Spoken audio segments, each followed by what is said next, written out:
Vishnu Ayurveda college. Narcotics is A dirty business എന്ന പേരിൽ Shoranur railway സ്റ്റേഷന് മുന്നിൽ ഫ്ലാഷ് മോബ് ഒരുക്കിയായിരുന്നു ബോധവൽക്കരണം.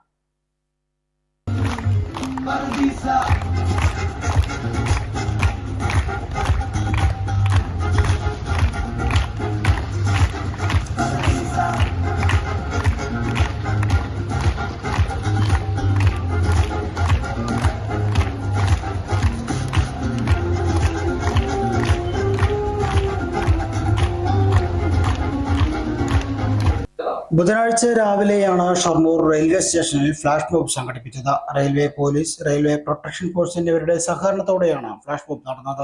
20 വിദ്യാർത്ഥികൾ ഫ്ലാഷ് മോബിൽ പങ്കെടുത്തു. പ്രിൻസിപ്പൽ ഡോക്ടർ കിരാതമൂർത്തി, ഡോക്ടർമാരായ ആദർശ്, ശ്രീനാഥ്, അനീഷ് എന്നിവർ ലഹരിക്കെതിരെ ബോധവൽക്കരണ സന്ദേശം നൽകി.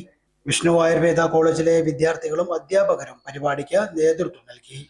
ജീവിതത്തിൽ ലക്ഷ്യങ്ങൾ മറന്ന് ലഹരി മരുന്നുകളുടെ പിന്നാലെ പായുന്ന ഒരു അവസ്ഥ വരും തലമുറയ്ക്ക് വളരെയധികം ഹാനികരമാണ്.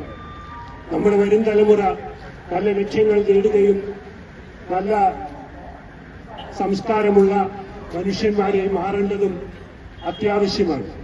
ഇതിന് നമ്മൾ വേണ്ടത്ര വിദ്യാർത്ഥികൾ മാത്രമല്ല, അധ്യാപകർ, നാട്ടുകാർ, പാരന്റ്സ് എല്ലാവരും ഇതിന് ഒത്തുചേർന്ന് നമുക്ക് പരിശ്രമം ചെയ്യണം. അതിലേറ്റവും പ്രധാനമായ ഒരു പ്രവർത്തനമാണ് എല്ലാവരെയും ഇത് ബോധവാന്മാരാക്കുക എന്നുള്ളത്.